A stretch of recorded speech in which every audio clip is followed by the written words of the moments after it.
നിങ്ങളുടെ വീട്ടിലെ ഏറ്റവും സാധാരണമായ ഒരു സാധനം നിങ്ങളുടെ ഏറ്റവും വലിയ പേടി സ്വപ്നത്തിന്റെ സെന്റർ പീസായി മാറിയാൽ എങ്ങനെയിരിക്കും?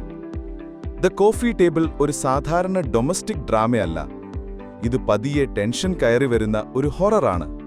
മാസ്കുലിനിറ്റി, ഗിൽറ്റ്, ഡിനായൽ എന്നിവയെക്കുറിച്ചുള്ള ഒരു ഡാർക്ക് കോമഡി, അതും ഏറ്റവും സാധാരണമായ ഒരു സെറ്റിംഗിൽ. ഇന്നത്തെ വീഡിയോയിൽ നമ്മൾ ദ കോഫി ടേബിൾ എന്ന സിനിമയെ സീൻ ബൈ സീനായി ബ്രേക്ക് ഡൗൺ ചെയ്യുകയാണ്. ഈ ട്വിസ്റ്റഡ് സ്പാനിഷ് സിനിമയിലെ ഡിസ്റ്റർബിംഗ് ആയ തീരുമാനങ്ങൾ, സഹിക്കാൻ പറ്റാത്ത ടെൻഷൻ, പിന്നെ അതിലെ ഒളിഞ്ഞിരിക്കുന്ന ലേയേഴ്സ് എന്നിവയെക്കുറിച്ചും സംസാരിക്കാം. സിനിമ തുടങ്ങുന്നത് ഹേസൂസിന്റെയും മരിയായുടെയും ചെറിയ അപ്പാർട്ട്മെന്റിലാണ്. അവർക്ക് ഈ അടുത്താണ് ഒരു കുഞ്ഞുണ്ടായത്. തുടക്കം മുതൽക്കേ സിനിമയുടെ ടോൺ ഒരുമാതിരി ഓഫാണ്. അവിടെ ഒരു നിശബ്ദമായ അസ്വസ്ഥതയുണ്ട്.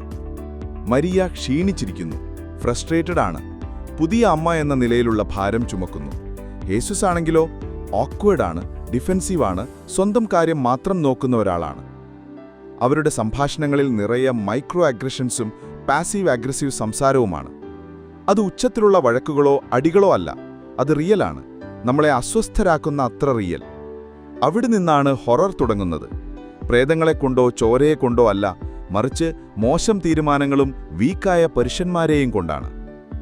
എല്ലാം മാറുന്നത് മരിയായുടെ ഇഷ്ടത്തിനെതിരായി ഹേസൂസ് ഒരു വലിയ വൃത്തികെട്ട ഗ്ലാസ് കോഫി ടേബിൾ വാങ്ങാൻ വാശി പിടിക്കുന്നതോടെയാണ്. അതൊരു പത്തറ്റിക് പവർ മൂവായിരുന്നു, ഒരു സിമ്പൽ.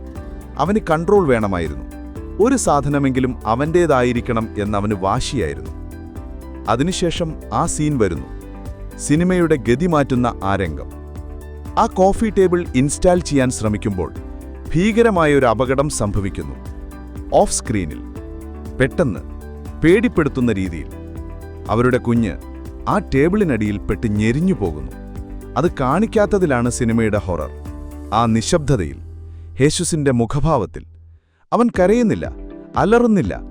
അവൻ ആ ബോഡി മൂടിവെക്കുന്നു, എന്നിട്ട് ഒന്നും സംഭവിച്ചിട്ടില്ലാത്തതുപോലെ നടിക്കുന്നു. അടുത്ത 40 മിനിറ്റ് സഹിക്കാൻ പറ്റാത്ത ടെൻഷന്റെ ഒരു മാസ്റ്റർ ക്ലാസ്സാണ്. ഹേസൂസ് ഈ കാര്യം മരിയായോട് പറയുന്നില്ല. അവൻ ആ നാടകം തുടരുന്നു, കുഞ്ഞിനെക്കുറിച്ച് ഫേക്ക് അപ്ഡേറ്റ്സ് കൊടുത്ത് അവളെ ഡിസ്ട്രാക്ട് ചെയ്ത് നുണ പറഞ്ഞ്.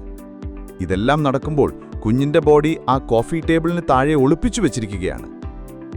ആളുകൾ വീട്ടിലേക്ക് വരുന്നു, പോകുന്നു. അവരാ ടേബിളിന് ചുറ്റും ഇരിക്കുന്നു, അതിനു മുകളിൽ ഡ്രീംസ് വെക്കുന്നു, തമാശകൾ പറയുന്നു. ആർക്കും അറിയില്ല അതിനടിയിൽ എന്താണ് ഇരിക്കുന്നതെന്ന്.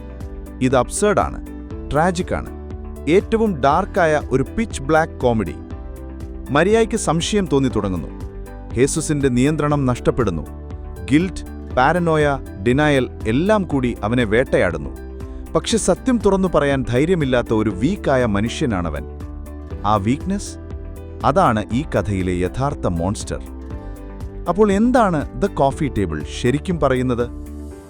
അടിസ്ഥാനപരമായി ഈ സിനിമ ഫ്രജൈൽ മാസ്കുലിനിറ്റിയെക്കുറിച്ചുള്ള ഒരു ബ്രൂട്ടൽ സറ്റയറാണ്.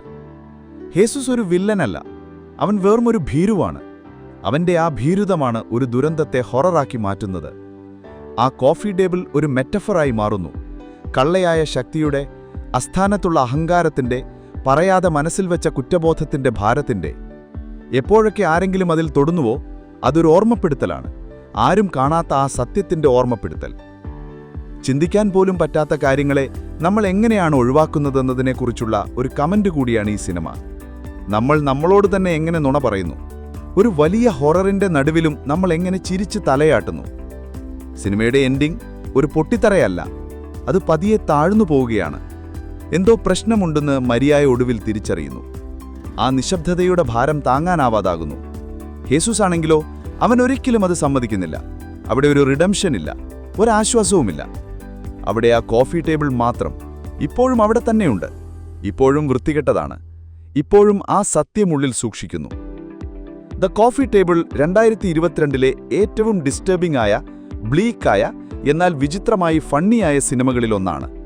നിങ്ങൾക്ക് ജംപ് സ്കെയർസോ മോൺസ്റ്ററോ ആവശ്യമില്ലെന്നത് തെളിയിക്കുന്നു. ഒരു ലിവിംഗ് റൂമും ഒരു നുണയും പിന്നെ സത്യത്തെ ഫേസ് ചെയ്യാൻ ധൈര്യമില്ലാത്ത ഒരു മനുഷ്യനും ഇത്രയും മതി. ഈ ബ്രേക്ക് ഡൗൺ നിങ്ങൾക്ക് ഇൻസൈറ്റ്ഫുള്ളായി തോന്നിയെങ്കിൽ ലൈക്ക് ചെയ്യുക, സിനിമ ഇഷ്ടപ്പെടുന്ന നിങ്ങളുടെ ഫ്രണ്ട്സിന് ഷെയർ ചെയ്യുക. ഇതുപോലുള്ള ഹിഡൻ ജെം എക്സ്പ്ലെയിനേഴ്സിനും ഡാർക്ക് ഫിലിം ഡീപ്പ് ഡൈവ്സിനും വേണ്ടി സബ്സ്ക്രൈബ് ചെയ്യുക.